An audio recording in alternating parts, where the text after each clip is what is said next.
Out is what Pobelter did his best on in the last matchup, that Gragas play, which led them to victory, along with the Urgot lane and Soraka. And it looks like they may actually be going for Thresh, which would be interesting. So that's kind of a dare for LemonNation to play Leona again, because Krepo's been very outspoken. A lot of people consider Thresh to be a soft counter to Leona. He really, really likes Thresh as a strong counter to Leona because he's confident in his plays. Later. And yeah. And he's confident in his hooks as well. Well, being a very prominent Leona player himself, you kind of see in the mind of your opponent in that situation. It could absolutely work out in your favor. Seeing what Cloud9 has for themselves, I was going to say, wouldn't be surprised if Balls took his choice in Meteos again. He wants to prove himself on this Lee Sin and make some strong early game plays. I've heard a lot of stories about the solo queue Lee Sin from Meteos, but we get to see another ranking or another competitive game with him again.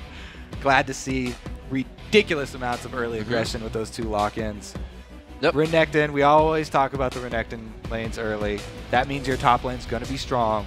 And Lee Sin coming from the jungle, he can beat so many junglers 1v1 early. Pretty much everybody. And it does become an interesting pick because he was so heavy on Vi and Elise. With Elise being banned out, he's now chosen twice to not go with Vi. So the Lee Sin's working for him so far. Lucian actually being picked up here for Yellowpete, and that will be his second time playing. Yeah, Lucian and Caitlyn. So, or not Caitlyn, excuse me, Kale. Lucian and Caitlyn would be a poor decision. But maybe. Lucian and Kale would be a good combo because that Kale has become sort of a terror in the late game. Yeah. We've seen so many games go long enough for him to get the full Nashor's Tooth plus Lichbane plus Void Staff combo where he obliterates any target regardless of magic resistance. Yeah, and this actually is going to be Pobelter's 7th different champion played in the LCS, a new one every game, so he's keeping it mixed up here. And we'll see if that is going to be the help that Lucian needs with the intervention. On the other side, we do have Jinx, and the Leona will be grabbed for LemonNation. So they're going to match this this early game duo here. He's taken the challenge, taken Leona into Thresh. Now, the only question will be if they call for a lane swap. We've seen a lot of Jinx lanes do lane swaps, even into the tower changes, because of the attack speed and because of the power that she has. Yep. Of taking down that turret early. We saw the effect it had with Nunu. That was insane. The question really becomes, what do you do after this lane swap? Because freezing, I feel like freezing is a more effective strategy now because your top turret's going to last longer by default. You have more time to clear the rest of the board and prepare yourselves for the top turret going down, that when you freeze it, you don't have to worry about the assassins coming in.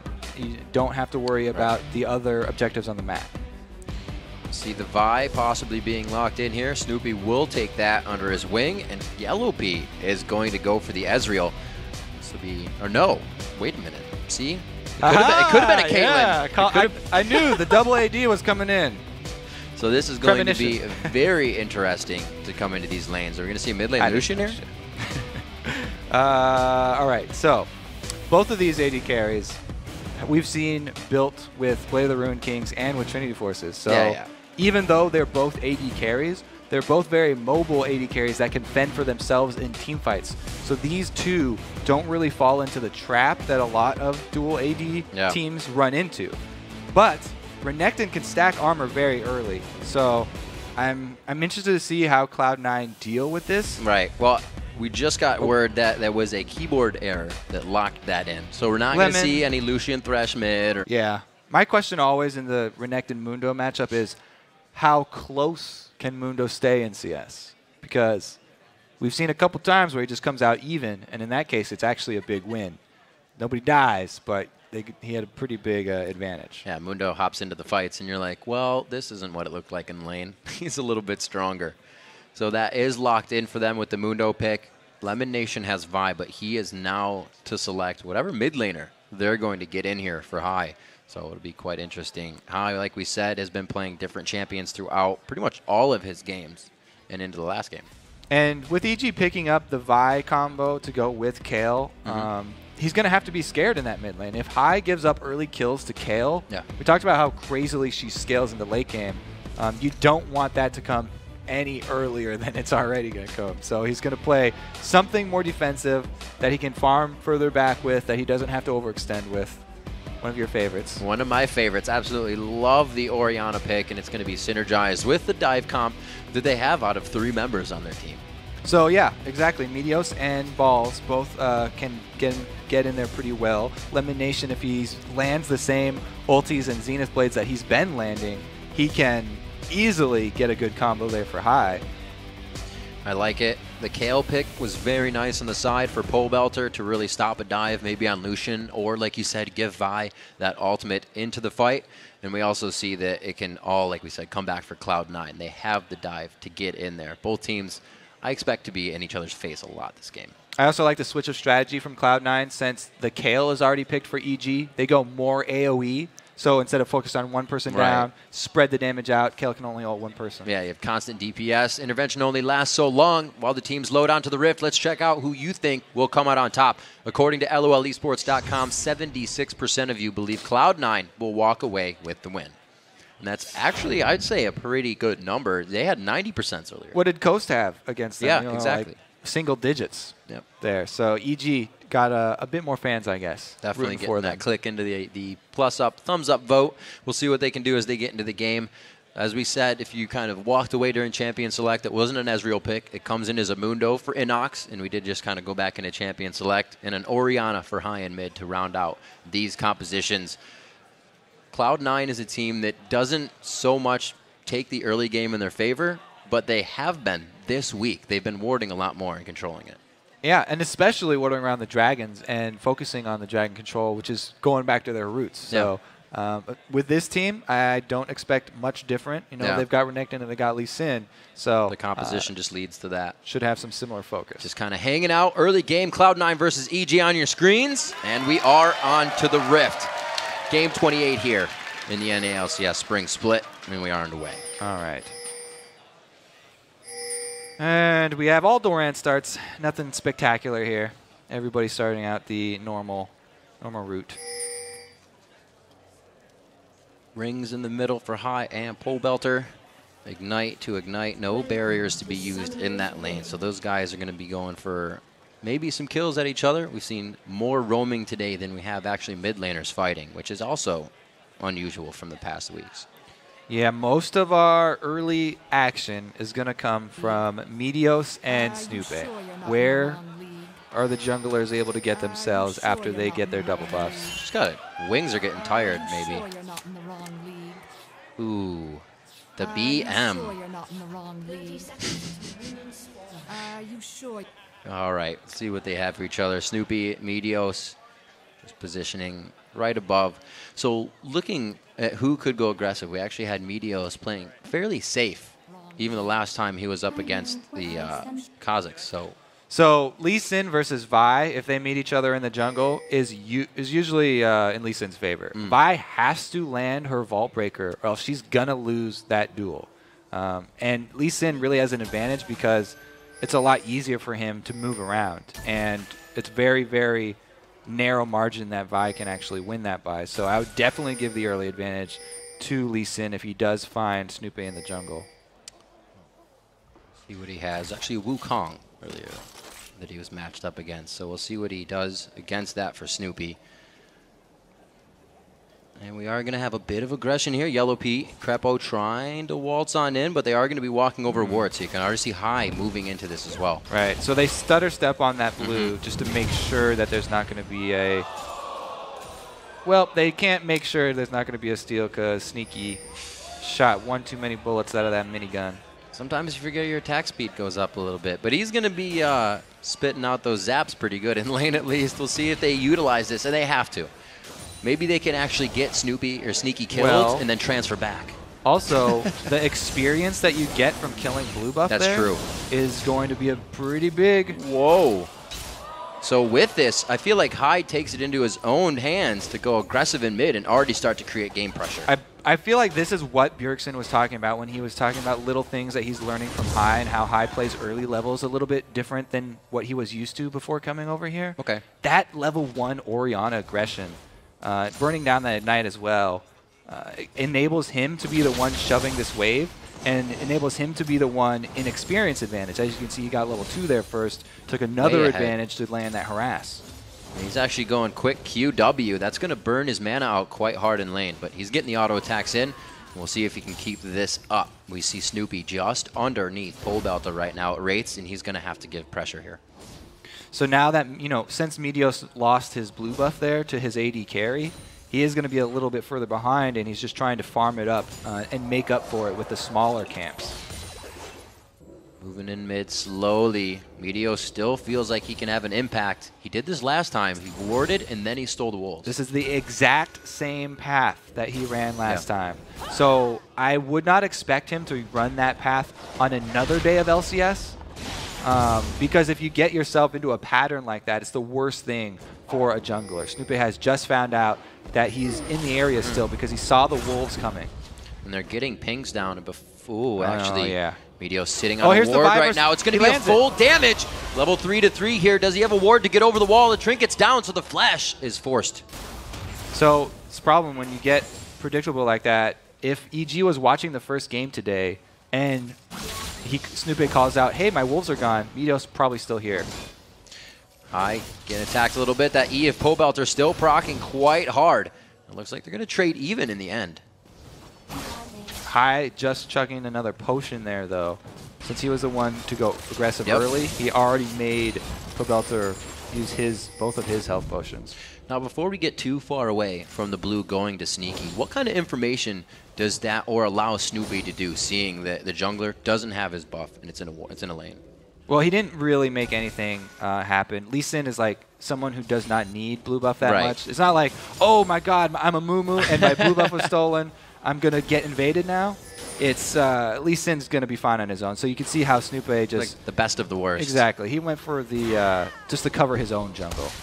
Just on the outside of the Vault Breaker. Would have done some nice damage, but Balls kind of reads that one and puts himself in a safe position with the hard hat on.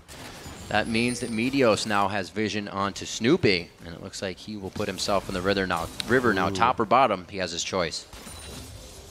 The Bush ward here from Krepo is helping them, but they're still getting zoned out down there. Meteos with a nice little gank around mid. Quickly getting in to get that cripple down. It's not going to be enough damage. Good shield onto Meteos and the synergy in mid. I like that gank mid. Oh, here we go down bottom though. LemonNation, very nice chompers onto Krepo. So after the gank mid, Meteos, true to form, shoves the lane here. He taxes a little bit, and they get it into the turret. The purpose of that is not only to try and make your enemies lose CS, but also to draw out the enemy jungler. Since Meteos showed first, if Snoopeh did not come to lane, then they would have to worry about counter. Great grab, taking advantage of LemonNation trying to be off warding, but now they engage. Support to AD and the other way around. Yellowpete taking a lot of damage. The last missile hits at 110 HP. They stay alive. Everybody's still with their summoners, though, here. This could very well turn bloody, because after a fight like that, both teams should be calling for their junglers. You can see just how much force Cloud9 puts into how sure they are. Kale saw Meteos coming down. What a call from him to find Snoopeh. Very nice job. Meteos actually just seeing Snoopeh. Gonna get the kill on this one. Will he have it? Does not. He connected the Q too early. If Meteos hadn't had to burn his flash and his escape up top, he could have flashed in front of the Vault Breaker there. Yeah. And at least made Snoopeh blow his flash. But because it wasn't up, he's able to escape. And as I said, both teams should be calling their junglers down bottom after the last fight. Meteos counted on that. He did a very good job predicting the move from Snoopeh. And the wards that they are placing here, very deep in the jungle, are allowing Meteos to make these moves. That Wraith ward does a lot of work. Anytime Snoopeh goes to the bottom half jungle, Meteos can then play around his movements. And it really is synergizing perfectly. I made the comment that Sneaky and LemonNation didn't used to be that aggressive AD and support. They had that lane pushed up all the way, and they've been doing a great job at keeping Yellowpete and Krepo behind. And a little bit in CS, but also in levels in the lane. You see the BF sword for Sneaky now, and we'll see how they keep in that lane. Pobelter back with the blue buff. We'll see what these guys have for each other. Yeah, so the bottom lane there, Yellowpete and Krepo, their CS has just shifted a little bit. Krepo took a little bit more money because Yellowpete has recalled here. Can he get the cannon minion? That's the one that's important. There we go. cash money for Krepo here. He's going to be a rich man. Looks like that's the only thing he's getting. The jungle presence hasn't been too much down in the bottom lane. Snoopeh's been focusing that top, keeping Pobelter safe from a lot of Meteos. And on the pink ward there. There you go. Find a pink ward. Because Meteos is pretty much living in the jungle of EG right now. I usually really like defensive pink wards because those are the ones that last a lot longer. Right. But Meteos doing so much roaming on this bottom side, able to find that one out way before EG wanted him to. Red buffs on both sides. The ganks become a little better for both the junglers, but who's going to be able to pull them off? We're still without a first blood here, coming up on 9 minutes in the game, and the CS really the only thing that's putting us back and forth in this gold lead. Well, a lot of the ward coverage in the jungle for Cloud9 is all focused on the red side. But at this moment, Meteos is making his move up top. So I think he might just be going for some counter jungling here because InnoX still has his ulti available. It would be a rough dive to pull off there. Oh, there's the command shockwave back and forth. The ignite not there with enough damage in the auto attacks. It's going to be a walkout by Pobelter, but it's still danger in the top lane. All right, so Pobelter's playing with fire here. He does have his ulti and both his summoners, but the rocket's on the way. Oh, so close. So close. I think they called that one from the bottom lane. Snoopeh just on the outside. He's level 6. Oh, he didn't chase high into the bushes. Not looking good for InnoX here. They're going to get down right on him, and it looks like they get the first blood. That goes to Meteos, but the bottom lane is having its own fight as well. Yellowpete tries to stand toe-to-toe with Sneaky as the attack speed goes up. LemonNation was in a bad spot to take an initial burst of damage, and now Yellowpete flashed in the bush, denying vision, but it's not enough. Oh, the assault battery. Little too late. Yeah, he wanted to save his AD carry's life with that, but they're going to have Dragon Control because both members taken down and because Meteos showed up top. This is something that happens all the time. When you gank top as a jungler around 10 minutes or past, then a lot of the times you can easily answer with a Dragon. There was the... Oh, wow, he flashed into that Q? Yeah. Was that a ridiculous... Wow, I don't even know if that was on purpose from Meteos, but that was godlike, I guess. He predicted that sideways flash? No, no way. That ward, Pobelter saving his life. He almost got dove right into the mid turret, and that would be Cloud9 working as they usually do. Take one thing, get to it next one, and take it. Teleport coming in, though. EG looked like they want to defend this one. InnoX, don't think he can put too much of a fight up here. 5 people. They are really wanting this mid turret. It opens up just too much of the map, Kobe. InnoX just got back. The intervention could save him. The attacks, oh! The lantern is stopped by the command shockwave. High's getting hit up in this one as well. He takes the turret shot. Everybody's in and out of the fight. Krepo is trying to get to the back line as well. Pobelter's in a sore spot to end this one. So it ends up with the mid laners training lives here, but I have to say that was a sloppy retreat from EG. InnoX staying at the turret as it's about to go down when they obviously are outnumbered was an initial mistake. Then it just happened to turn towards their favor, then flip-flop back there because a lot of very aggressive plays from both teams.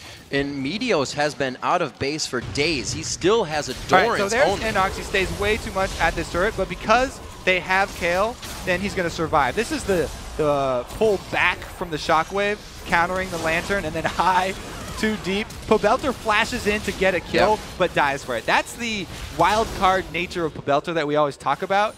He wants to get those kills, and he doesn't care if he has to flash into 4 people to do it. And right before that replay, I have to point out that Meteos is first buy. He only had the Doran's and the machete. He was staying in the jungle to keep his lanes going over and over. Lee Sin can sustain for a long, long time early game without having to go back and buy. So he's trying to make the most of his time. Well, they made the most of quite a bit. 3 outer turrets have been taken down. The middle one with a victorious fight just now that we saw. 3-3 in kills here. Ooh. 12 minutes into the game, and there a lot of attention up top here. Yeah, a lot of attention up top for EG. They've got 3 members going at this Renekton with no defense items. So Balls does a good job of backing off. The exact mirrored situation down bottom, though. C9 might be too late. Getting himself a little close. Oriana supposed to use the ball on that one, not melee attacks. Coming in on this. Yellowpete looks like he's going to be able to get a lockdown. And, oh, gets out. No, the Mega Inferno hits very nicely. It looks like they get the kill off of that. Nice pass there from Meteos. Kicking him right over to Sneaky to grab another kill onto the AD carry. Jinx is able to clean that one up. A bit sloppy early, though. High losing his life before the rest of the team got there, definitely costing them a little bit of extra gold. But they answer in the turret rush, and both of them are going towards secondary turrets. High gets hooked, and that's pretty much all she wrote there. Good job by Krepo. I was pretty much 100% Krepo on that play. And Yellowpete did a good job following up the damage, but as we know, they're doomed here. The pass and the dunk. That rocket damage, a 3-man shockwaves as we get back to live. InnoX and everybody taking good damage from that, and it deters them from taking the turret. Bloodthirster being stacked up on Yellowpete now, and it's 84 to 95 in that lane, so I have to consider that Sneaky just hasn't backed yet. Yeah, looks like they will recon now. He's got almost 2,000 there to spend. Let's see what build he goes. Since he's already got the BF sword, probably just get Bloodthirster, yeah.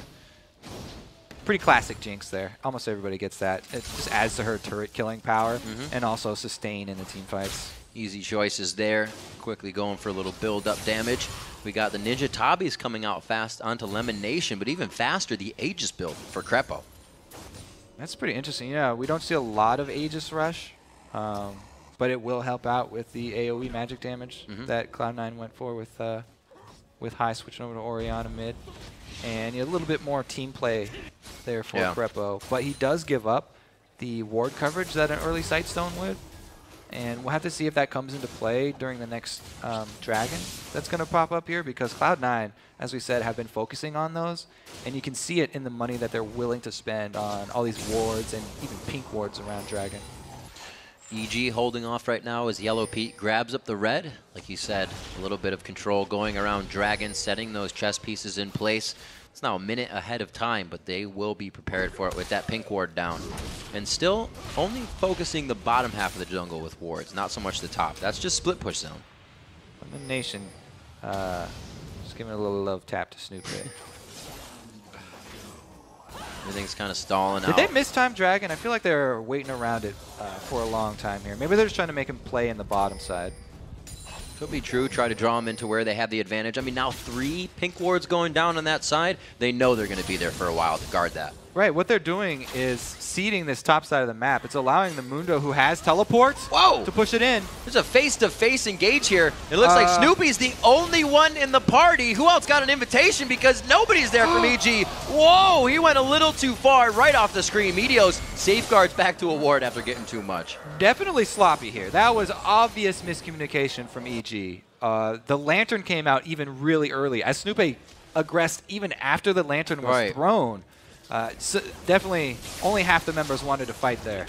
Well, that's an ultimate down from Vi. LemonNation taking a bit of 2-man shockwave. Hill going down so fast. Great job with the rocket from Sneaky, and they continue into the fight. Great positioning here from Cloud9. Running through the dissonance is going to give them a bit of speed up, but they take off, slow it down. So that sort of mistimed fight, putting EG on the back foot, is just in time for a Dragon for Cloud9. They'll gladly take this one. And the giant wave that Mundo was building up top has actually not even gotten to the turret yet, so they could actually go back and save that gold before it all is lost to the top turret. Well, they're going to need that gold as well, because without that Sightstone, everybody's forced here to keep buying consumable wards on the side of EG, and they're not getting too much jungle back for it. Interesting. So EG, they go to finish off the turret, which is good. They got their global gold, but again, that big wave is lost, and now they've put themselves in sort of a compromising position. Oh, he didn't want to find that. Nah, he's all right. Never mind. It's Meteos who's in the compromising position. Sometimes you don't have everything warded and you walk into danger. Meteos finds that out, and I think Cloud9 will adapt a little bit more with wards, because you see the bottom half and it's pretty lit up. Wards are a limited resource, like a light bright. And they've spent pretty much everything they have around that Dragon area. 3 pink wards in the river.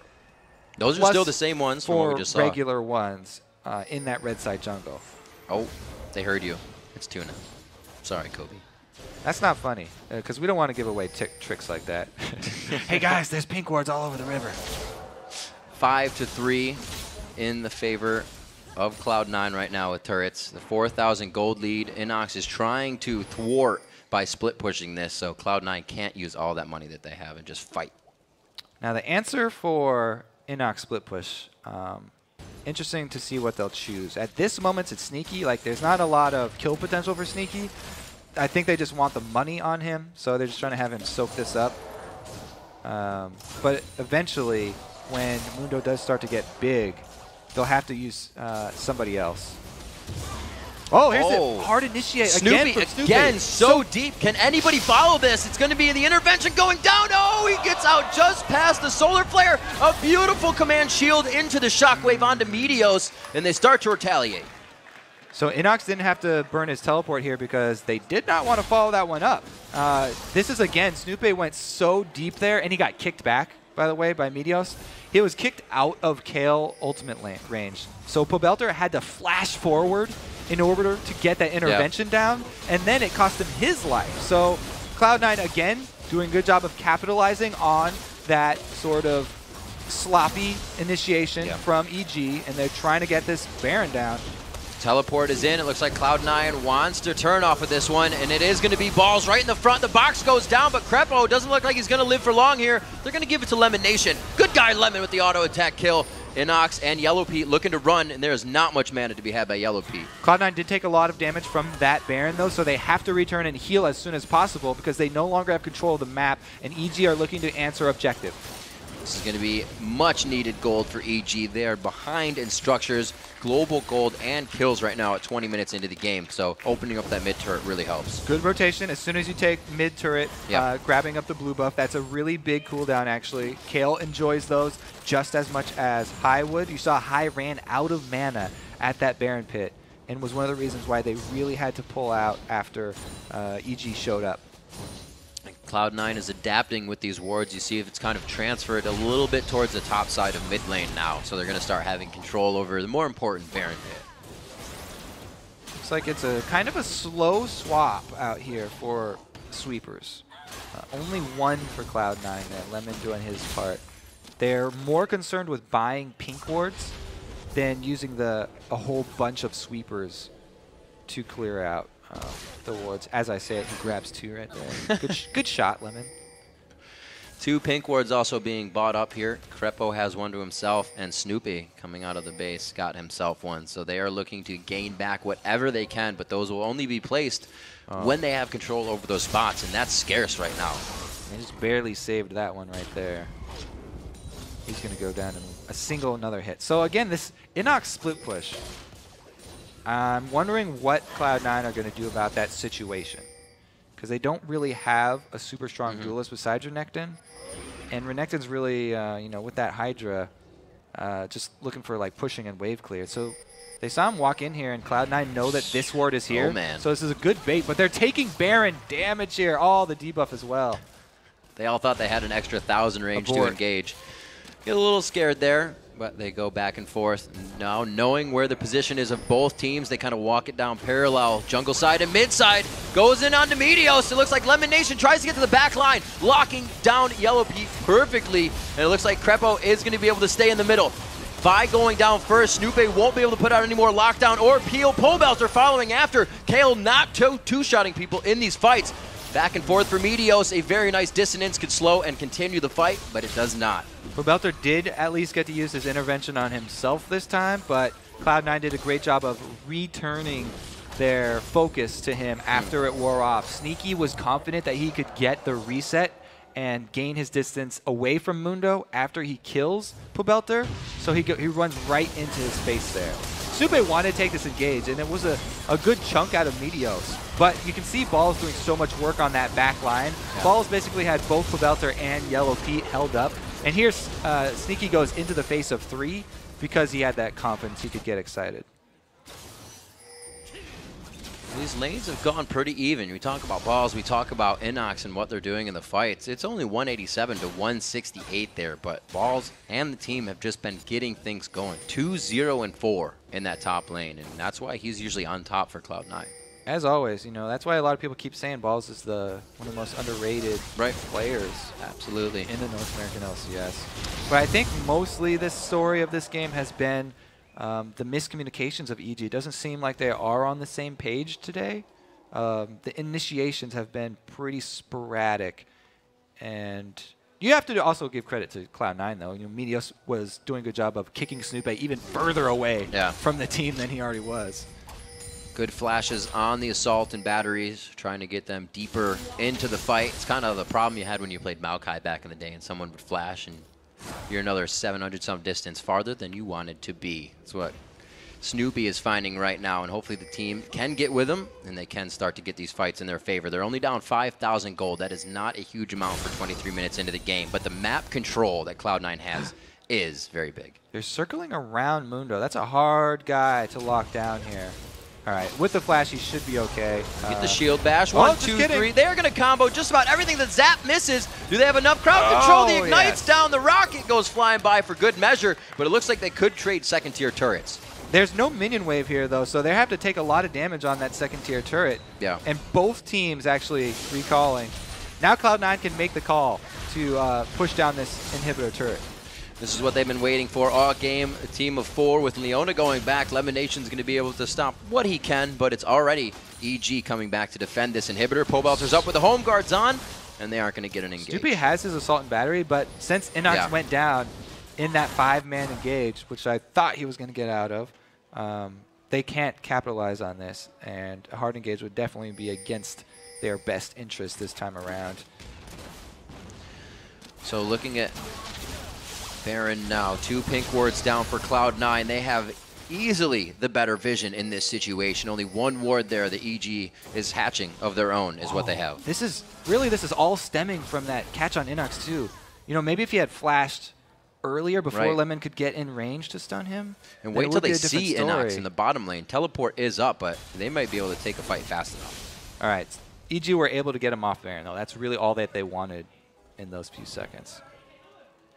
See what they can do. Yellowpete doesn't even have the Triforce finish. They are missing a lot of damage in what should be an explosive team fight with a Lichbane and a Trinity Force unfinished. Ooh, yeah. A lot of extra on hit that would be. And that's a power boost that EG really need, but the sources of income are not really there for them. Right. The next Dragon probably going to go to Cloud9, so I think they need more ward coverage so they can try and pick somebody off here. Yeah. And if they just play to this Mundo split push, well, we already saw it go sour because he got cut off and killed by 5 people. And again, ward coverage right there would help the situation. And as they get more wards placed on the map, that just means a jungle gym for Meteos, who actually have to call back to because his 2nd game in a row on Lee Sin, and he's playing it amazingly. He has done a phenomenal job of setting up kills, but the rest of the team here, Cloud9 all playing really well. We also have to shout out, you know, how high has gotten the death cap for the Orianna, so it's going to have that extra impact. They do have the large source of magic damage that they need in the area of effect that's really going to decimate this EG team. They can't just rely on intervention blocking something. Sneaky sitting on 1,900 gold high. I like that going with the damage instead of the safety of the Zanyas. They're looking to just take out EG before Pobelter can get the intervention onto anybody. We'll see what they decide to build next. Looks like everybody's in a stalemate in their current builds except for that 2K gold we just said on Sneaky, and he's doing a farm in top lane right now. So what Cloud9 are doing is trying to keep EG just walking around this side of the map here. They want to keep them out in the open because this Cloud9 team really thrives on those team fights where they can make use of all this area of effect damage. And if they just keep on threatening Baron over and over, eventually they can catch EG in a poor position. Whereas they don't really want to try and play the EG game here and go for that split push answer. And this becomes even more of a dangerous fight for EG because if they lose this, they lose that inhibitor. Now here's an interesting call. Give up that outer turret and go for Baron, or recall and try and defend. Since they're already taking so much damage on that turret, they have the confidence to burn down this Baron fast enough that they can recall by the time EG get to the inhibitor turret. Wow, they're just stopping the mid lane. Actually, Very indecisive move here. EG need to make a move. Oh, they want to come back for Baron, Kobe. Got to teleport now. The smite's going to be in there for both junglers. They're not going to go for Baron, but they do turn around. LemonNation in the front trying to take most of the culling damage. Snoopeh is very low, but he gets intervention. Pobelter kick back, but he flashes into the kill onto high. Krepo's in the back line doing a great job of zoning, but Cloud9 looks to be on the hunt here for more kills. Sadum is on for InnoX, trying to get his HP back. They might be able to re-engage, but Pobelter is very low. Whoa, saving grace for EG right there. Pobelter was able to get out with his life in that one. Again, having to use his intervention on Snoopeh and being stuck in the middle there, just flashing out to the kill over by Krepo's box really saved him. Great communication in that fight, going 1 for 1. We'll see what happens when they come back. High really wasn't able to get a superb ultimate off that time, and it was the first time we saw EG kind of evening out a fight, at least, if they weren't able to get ahead there. I have to say, EG are actually probably happy about that one because they were really worried about the Baron, and just trading 1 for 1 turns out really well for them. Even though that was so scary. No, yeah, they're adapting to Cloud9 being on Baron has actually been quite good. 39,000, actually 40,000. That takes up another 100 gold, so a 6,000 gold lead in favor of Cloud9. Far away here. Yeah, very LemonNation, not even close for this. Leona's ultimate just did come off cooldown, though. If they can actually catch out Pobelter in a stun, that would be a huge start to a fight for Cloud9. They got to be thinking, where's LemonNation? And he comes in from the side again. Snoopeh gets the intervention. It was very early, though, so that's going to be completely down. Pobelter is the focus. Snoopeh trying to get out of the fight. He goes down next by the hands of Sneaky. The calling from over the side. It's going to do good damage. The rocket just missing on the side of InnoX, and it looks like Cloud9 comes out of this one on top, but very hurt. Immediate target switch as soon as Pobelter ults Snoopeh once again with the intervention. Balls goes to flash in and stun Kale. Oh, that's the time they were hoping for a big amount of AoE. InnoX back to the top lane to clean this up and try and get pressure on the turret. You have a back from both High and LemonNation, so that'll be a clean save for him. And EG's just trying to put things in place right now for everything being behind. Cloud9 this time playing the exact same strategy that they did around Baron Pit, but this was around Dragon, so it does less damage. There was a lot less pressure on them, and they were able to get the positioning right this time. That the target switch over to Kale after she uses her ultimate was very easy to pull off. Good ulti there from High as well. High himself looks to be going Glass Cannon. He's going to put in that Void Staff just after this Rabadon, so no Zanias for him. They want to get bloodthirsty real fast. Another BF sword as well for Sneaky as he goes for more damage. EG finally take out the treasure trove of pink wards. The return on investment is real. 30 minutes into this one, they're trying to do what they can to get this game back into their favor, but Cloud9 not making it an easy task. Now, the exposed inhibitor is going to go down way quicker here than the mid lane turret, so EG immediately making the call to back up and defend their base. Definitely the right call here, especially since they're fighting a Jinx. Now, the only question is, will EG actually pull out the hard engage again? Right, any extra gold they just had was actually put into home guards for the rest of the team. I think 3 more were bought. And they need to. This is getting pretty scary in Cloud9. Once they get this far ahead, don't let up at all. Ooh, Leona ulti actually missed, and Zenith Blade missed. That's huge. There's the hook from Krepo. It could be the other way around on this. They use a lot just for Leona. That leaves balls to get to Pobelter, but he pulls off. The communication is to turn around back to the other end of the fight. InnoX falls. They're going to get balls in the end there. It's a shutdown onto him going to Pobelter, and it is a double kill coming in big for Sneaky, trying to hit the last zap as Pobelter puts on his shoes, sidesteps that one, and it looks like they are going to be able to get the inhibitor. Ooh, Krepo finds another with the hook. Big burst there. That is the Triforce completed from Yellowpete, but the front end damage burst is not enough for the kill. Pobelter very low, can't get the heal steroid for speed, and the inhibitor falls. Krepo watches it happen. Another miscommunication here from EG, I think. No damage ready to follow up that hook. A very good game from Cloud9. EG holding strong in the beginning. Another kill to go on the scoreboard for them. It's going to be a 32-minute game for Cloud9, and they pick up the win versus EG. Yeah, congratulations to Cloud9. Every time EG gave them an opening, they just jumped on it, immediately turning it into an objective or some sort of ground to gain. And they really looked hungry in this match. Meteos again on Lee Sin as the teams get up, go over and shake hands. A fantastic game. I think he had 17 assists on his previous game, 4-0 and 14 this game. And Lee Sin wasn't even a champion he's played before this. The rest of the team to just keep going. Immaculate play throughout the entire game and amazing warding. The warding was definitely over the top for Cloud9 this game. I have to say, they did play the Vision game quite well. It's something that Ichi kind of struggled on as well. We saw Krepo go for the early Aegis, which he believed the team needed because there was so much roaming, and that cost the team to buy a lot more wards. That is a good point. Not having the early Sightstone can cause you to give up that early ground for the important early dragons against Cloud9. And it's especially different when you play against a team like Cloud9 that can adapt, and you kind of may think you're behind even more once the first fight happens. And it gets in your head. You're like, these guys know what to do. It's going to be even harder that we just lost that first fight. Yeah, especially going up against like Lee Sin and Renekton in that early game. Hard to overcome those early fights. Pobelter not really having an impact on Kale. We said this was, again, a different champion that he has played going into every game. He's played a different one. Not working out so well. Gragas had a bit more of an impact for himself. And I think Kale, he needed to roam, but he was just getting pushed in. I kept on feeling bad for him because he was, every time he'd use intervention to save someone, the whole Cloud9 team would just turn direction right on him, which is exactly how you're supposed to play against Kale. But, man, yeah, he kept on having to overextend to try and save people. It might be one of the first games I haven't seen a Kale be able to, like, 2v1 people on the map or explode something. Cloud9 made sure to shut down the right things, and I guess they were prepared for this game. They came in thinking it was their first one, but it didn't matter that it was the second. And 2 down. They still have one more game this week. Tomorrow, they're going to be taking on TSM. So looking at the clash between the 2 top teams, they're going to have to go back tonight and prepare everything for tomorrow's game, because that one is going to be very exciting. It'll be interesting to see who's our MVP.